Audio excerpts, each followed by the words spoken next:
안녕하세요. 유튜브 시청자 여러분, 막마또입니다.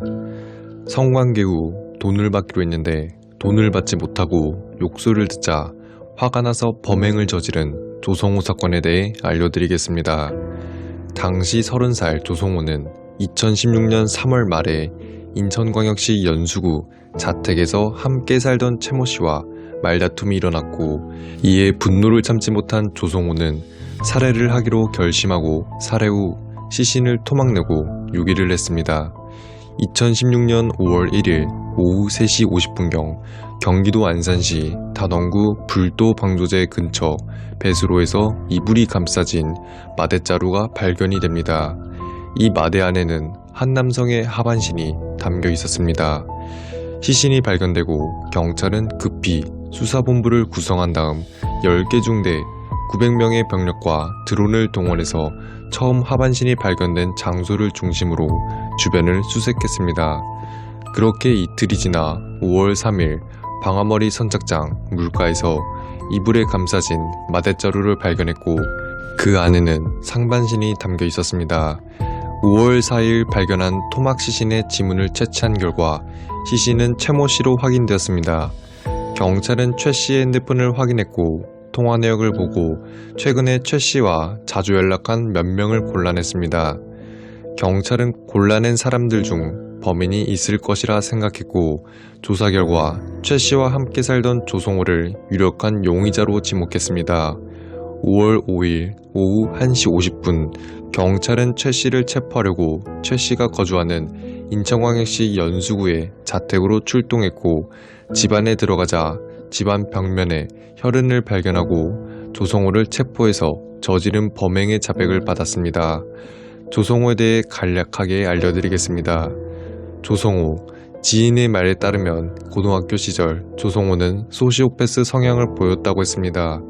일상 대화에서 자연스레 하는 말들도 조성호는 과하게 받아들여 피해의식이 있는 것처럼 보였고, 고등학교 다닐 때 조성호의 앞으로 고양이가 지나가자 고양이를 잡더니 주변에 있던 돌을 주워서 고양이 발등을 찍은 적도 있었다고 합니다. 같이 있던 친구가 왜 그러냐, 고양이 다친다라고 하자 조성호는 괜찮아, 내가 다치는 거 아니잖아 라며 고양이 발등을 찍었다고 합니다. 지인의 말은 과거를 바탕으로 말했고, 사건이 터진 후에 말했기에 과장이 되거나 사실 유무를 확인할 수는 없었습니다.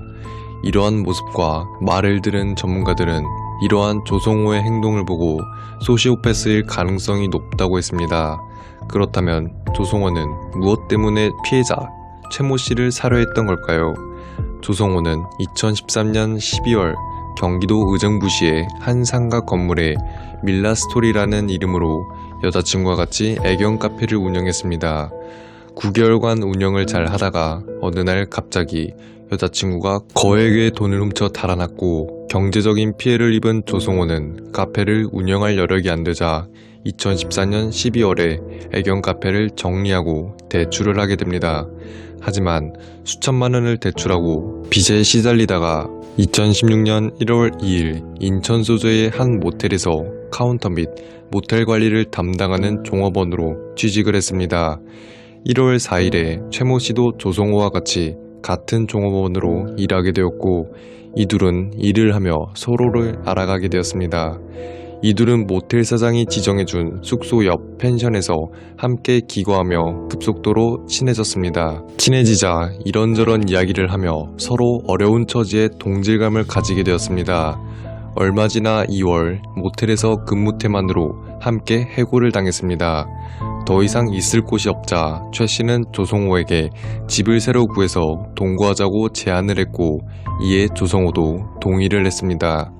그들이 구한 집은 보증금 30만원, 월세 28만원에 원룸을 구했고, 임대차 계약은 최 씨 명의로 하고 공과금은 조성호가 하기로 하며 2016년 2월 26일부터 인천광역시 연수구 연수동의 한 원룸에서 동거를 시작했습니다.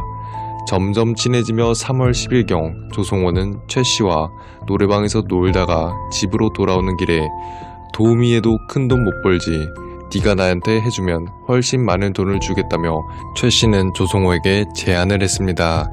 이러한 말을 들은 조성호는 보통이라면 말도 안 된다며 그냥 넘겼어야 했지만 당시 빚도 있고 빚독촉장도 계속 오며 경제적으로 심한 압박을 받고 있었기에 곰곰이 생각을 했습니다. 그러자 최 씨에게 알겠다 했고 최 씨는 한 번 할 때마다 대가당 30만 원의 돈을 주겠다고 해서 동성성관계를 가지게 되었습니다. 2016년 3월 31일 조성호는 술집에서 최 씨와 술을 마시던 중 지난번에 준다고 했던 돈은 언제 주냐며 돈을 요구했지만 최 씨는 당시 일을 하지 않고 한 달째 놀고 있는데 무슨 돈을 주냐며 그 상황을 모면하려고 했습니다. 하지만 조성호는 이러한 최 씨의 모습에 화가 났고 서로 말다툼이 오갔고 최 씨는 집에서 나가라며 큰 소리를 치고 포크를 집어들어 위협을 했습니다. 조성호는 이 일을 계기로 최 씨에게 점점 악심을 품었습니다. 돈을 받지도 못하고 쫓겨날 처지가 되어 화가 난 조성호는 4월 1일 19cm의 시카를 구입하여 원룸 찬장에 숨겨놨습니다. 최 씨는 호프집에서 있었던 말다툼으로 인근 모텔에 취직 후 그곳에서 숙식을 했고 집에 들어가는 날에 조성호와 마주칠 때마다 집에서 나가라고 소리쳤습니다.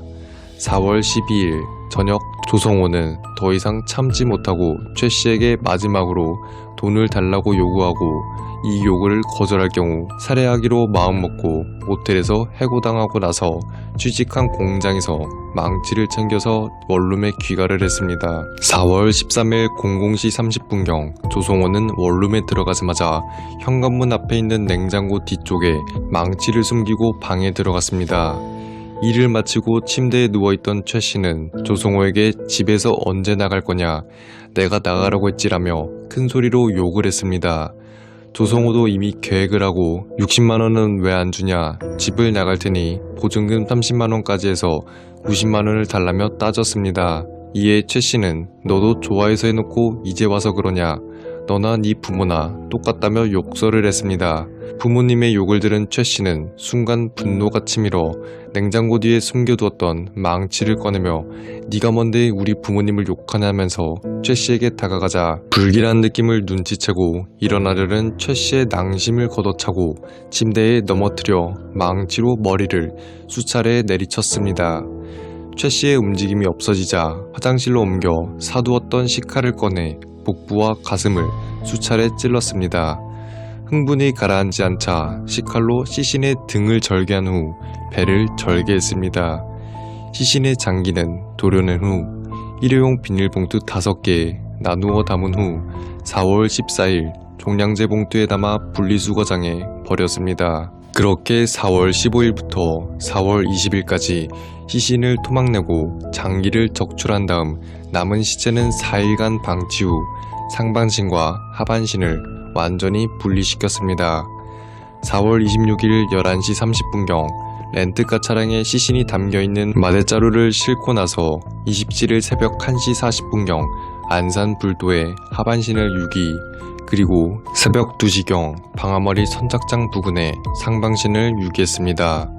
범행은 인천에서 벌어졌지만 안산에 시체 유기했다는 이유로 경찰과 언론은 안산 토막살인 사건으로 명칭해서 안산시 이미지에 부정적인 영향을 받았습니다. 조성호의 살인 동기는 돈이었고 성소수자는 아니었다고 합니다. 그렇다면 재판은 어떻게 되었을까? 2016년 9월 8일 간헐적 폭발장애에 의한 범행이라며 심신미약을 주장하며 정신감정을 신청했습니다. 2016년 10월 28일 수원지법 안산지원 형사 1부에서 1심 판결은 무기징역이 선고되었습니다. 재판부는 피고인의 범행을 우리 사회의 생명 존중과 사회 공동체 정신을 훼손한 중대범죄, 사회로부터 일생 동안 격리시켜야 한다고 판결 이유를 설명했습니다. 2017년 4월 13일 2심 서울고등법원에서 경제적인 공공함 때문에 피해자에게 얹혀 살면서 금전적인 도움을 대가로 동성애의 상대방이 됐다가 돈도 받지 못하고 쫓겨날 처지가 되자 자신에 대한 극도의 혐오감과 피해자를 향한 분노가 분출해 범행한 것으로 보인다라며 무기징역을 징역 27년형으로 감형했고 특별한 변수가 없는 한 2043년 5월달에 57세의 나이로 출소를 하게 됩니다. 이번 영상은 여기까지이며 시청해주셔서 감사합니다. 여러분의 좋아요와 구독은 저에게 큰 힘이 됩니다. 지금까지 망고맛 두부였습니다.